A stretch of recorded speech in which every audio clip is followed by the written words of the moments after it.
What's up mga troops? Welcome back again to my channel. Ito nga pala yung part 2 ng Hyundai Accent natin na CRDI na 2017 model. So ito po, in-scan po natin. So ayan ang lumabas. So lumabas siya dahil nahugot yung sakit. So binalik natin yan. Kaya pa rin naman dar. So titignan ulit natin.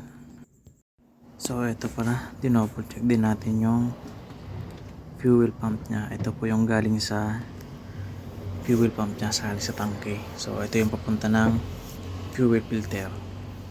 So titingnan natin ngayon kung lakas na kayo.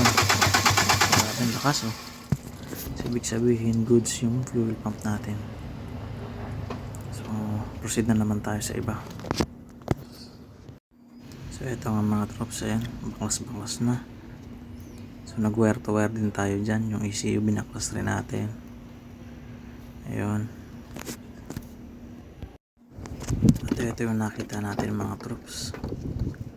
Ayun, may tama yung crank sensor natin. Kinayod ng flywheel. Ayun.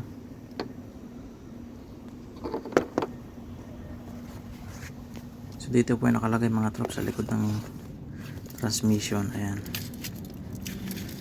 Nakikita nyo yung butas dito. Ang sikip.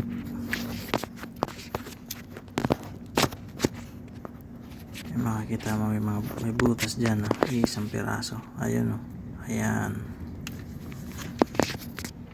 So dyan po nakasalpak yan mga troops ang crankshaft sensor ng Hyundai Accent na CRDI.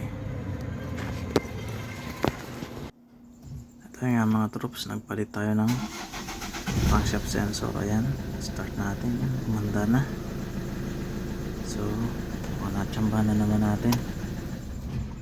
Wow.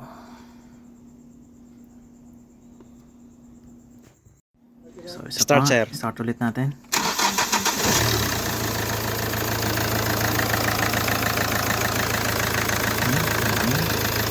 Peace na mga troops. Maraming salamat. Thank you Lord.